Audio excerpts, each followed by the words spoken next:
बिस्मिल्लाहिर्रहमानिर्रहीम। नाज़रीन, आप देख रहे हैं हमारा प्रोग्राम कानून और अवाम आमने सामने। आज के हमारे जो प्रोग्राम के मेहमान हैं मोहम्मद कामरान नून एडवोकेट साहब हमारे साथ मौजूद हैं। सबसे पहले हम इनको अपने प्रोग्राम में वेलकम कहेंगे। मोहम्मद कामरान साहब, आपका बहुत बहुत शुक्रिया कि आपने आज हमारे प्रोग्राम की आप जीनत बने।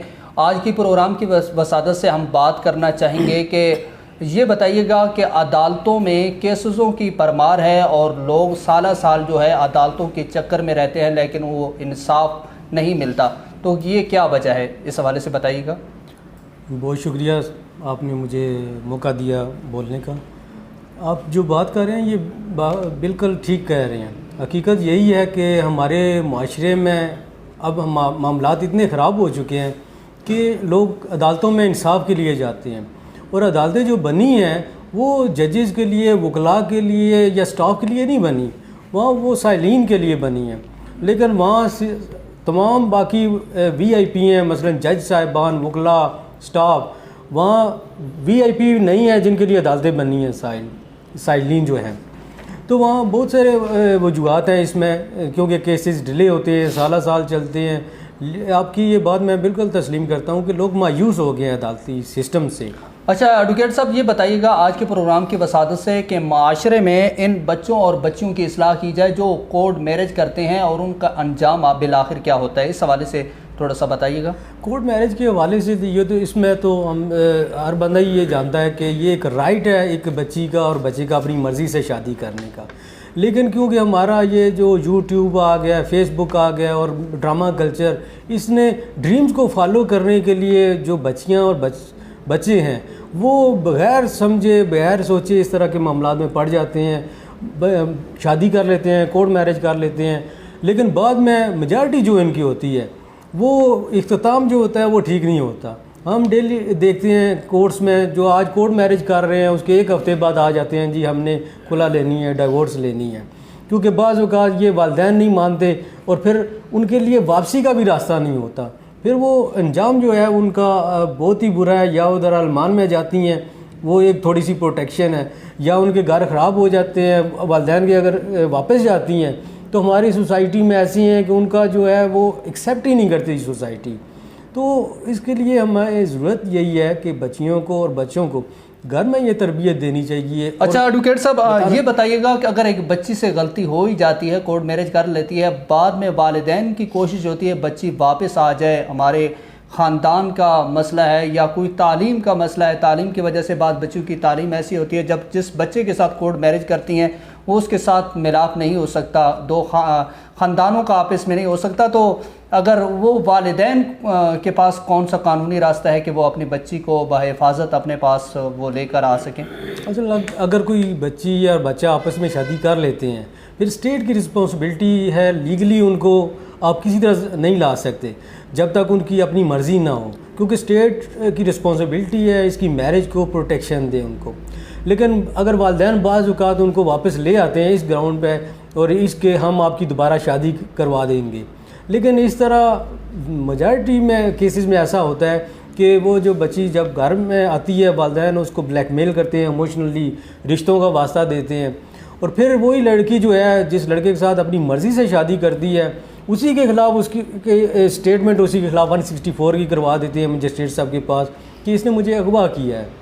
तो ऐसे हालात में जो है मामलात और ज़्यादा बिगड़ जाते हैं। पहले अपनी मर्ज़ी से शादी करती है, फिर 161 की स्टेटमेंट दे के उसी को फंसा लेती है, उसी बंदे को, और जो घर वाले होते हैं, अजीज रिश्तेदार होते हैं, उस लड़की को भी वो एक्सेप्ट नहीं करते। अच्छा एडवोकेट साहब, ये बताइएगा कि अगर खामिंद अपनी बीवी को बसा नहीं सकता तो ख़र्चा भी नहीं देता तो वो अपने माँ बाप की कर रहती है, और वो क्या कानूनी ख़र्चे के लिए कानूनी रास्ता इख्तियार करेगी, इस हवाले से भी बताइएगा। ये बहुत हमारे माशरे का एक बहुत बड़ा इशू है कि बाज़ ज़्यादा हमारे आजकल जो हम देखने में आ रहे हैं कि शादी तो करते हैं लेकिन बाद में वो खातून को, उस लड़की को ना आबाद करते हैं ना ही खर्चा देते हैं। तो लड़की के पास रेमेडी है कि वो एक तो अगर वो उसके साथ रहना चाहती है तो वो उसका राइट बनता है कि वो उसे अपना नान नफ़का मेंटेनेंस क्लेम करे। तो कोर्ट में सिंपल एक पिटीशन फाइल करनी पड़ती है और खामिंद बाउंड है उसको देने की। अगर वो नहीं देगा, लड़की के पास ये भी ऑप्शन है कि वो अगर देखे कि मैं इसके साथ नहीं चल सकती, ना ही ये इंटरेस्टेड है, अपनी ज़िंदगी ख़राब करने की बजाय बेहतर यही है कि वो उससे खुला ले ले, और खुला तो वो इतनी जल्दी हो जाएगी।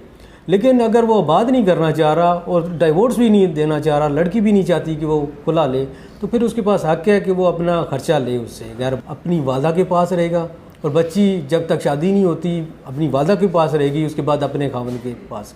लेकिन ये तो कानून कहता है, लेकिन अदालतें जो फैसले करती हैं वो वेलफेयर ऑफ माइनर को देखती हैं कि अगर बच्चा या बच्ची की तरबियत अगर वालिद ठीक कर सकता है तो कोर्ट उसको हैंड ओवर कर देती है, अगर वालदा कर सकती है तो वालदा को हैंड ओवर करती है। अच्छा, तो ये मैटर एडवोकेट साहब वेलफेयर ऑफ माइनर होती है। आपका बहुत शुक्रिया। ये बताइएगा कि अगर ऐसी फैमिली है जिसके पास अदालतों के लिए इतने वसाइल नहीं हैं तो वो कैसे आपके साथ रब्ता कर सकती है? क्या आपने अपने दौरान वकालत ऐसे लोगों को हैंडल किया है, ऐसे लोगों के केसेस को हैंडल किया है जो फैमिली के पास इतनी वसअत नहीं है, ताकत नहीं है कि वो अदालतों के रुख कर सके? तो आप इस हवाले से आखिरी क्या मैसेज देंगे?